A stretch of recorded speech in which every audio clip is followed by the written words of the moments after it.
비 오는 아침입니다. 이래저래 날씨가 그러면 이제 조금 이제 누그러질 것 같다라는 생각을 해봅니다. 날씨가 좀 누그러져야죠.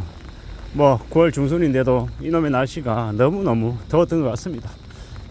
이제는 좀 사람들이 날씨 때문에 힘들어하지 않고 좀 일상생활을 좀 그래도 웬만큼 할 수 있는 그런 날씨가 되면 좋겠다라고 생각해 봅니다.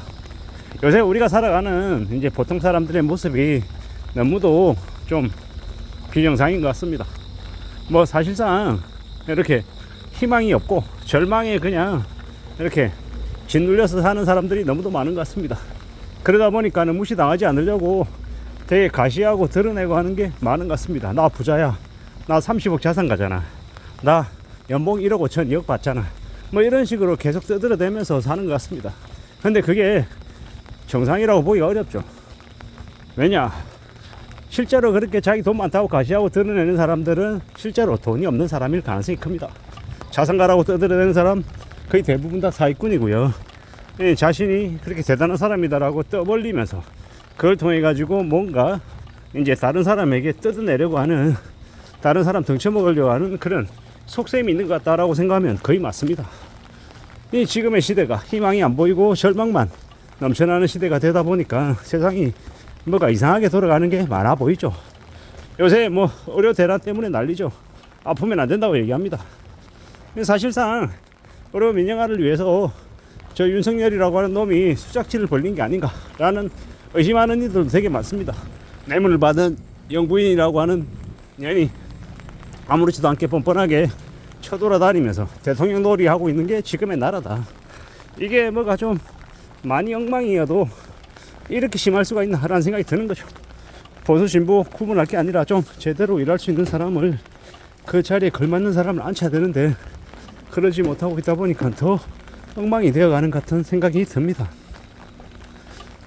이제는 이제 개개인들이 스스로 살 궁리하고 스스로 앞날을 걱정하고 고민하는 거 말고는 답이 없을 것 같다라는 겁니다. 이제 한국에 이제 과거와 같은 성장은 없다. 그리고 뭐 수출이 많이 되고 있다 어쩌고저쩌고 떠들어대지만 결국 대기업 삼성이나 뭐 현대나 뭐 그들만 이렇게 잘 먹고 잘 살고 보통의 사람들은 이제 되게 이제 하층민처럼 되게 허덕이며 사는 것 같습니다.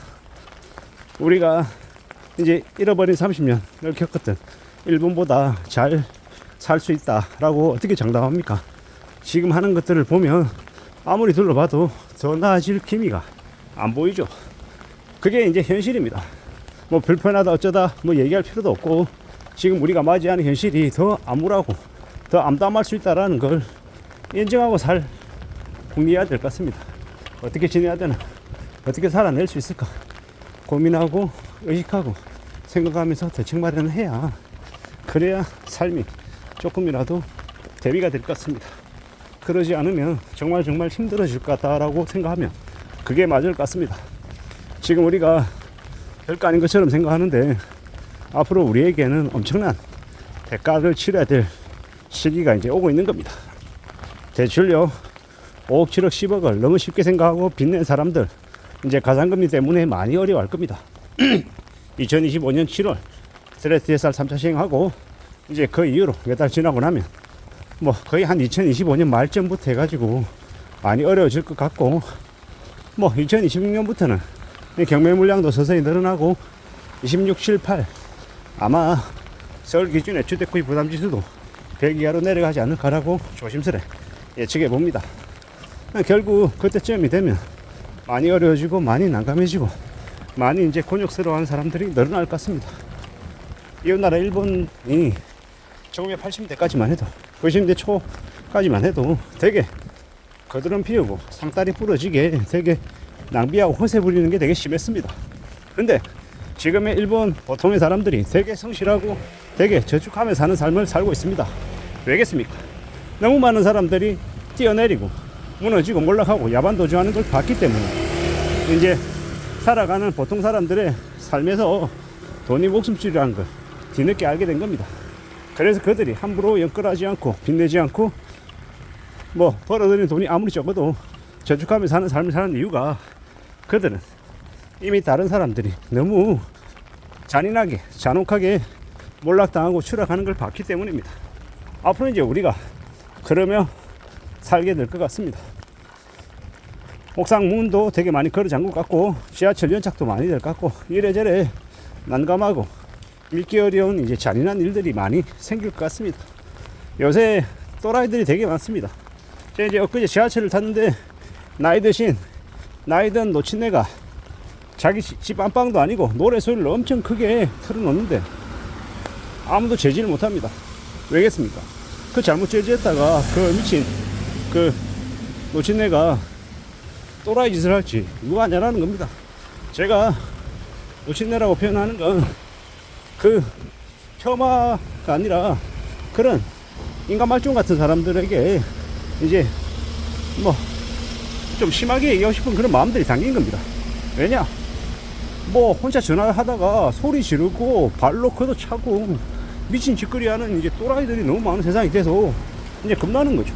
괜히 말 한마디 잘못 건넸다가 무슨 해코지 당할지도 모르는 게 요즘 시대니까요.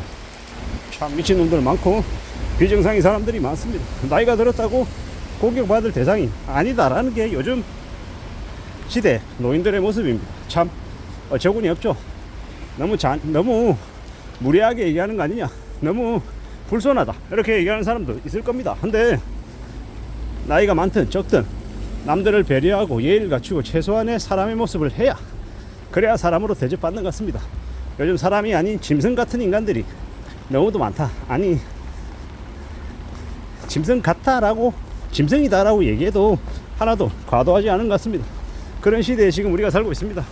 앞으로 우리는 얼마나 많은 충격, 놀라운 일들을 겪을까라고 생각하면 마음이 답답하죠. 왜냐? 그런 일들이 생각보다 많이 벌어질 것이기 때문입니다. 그 암담하고 그 놀랍고 그 충격적인 일들이 우리를 많이 아마 긴장하게 만들 것 같습니다.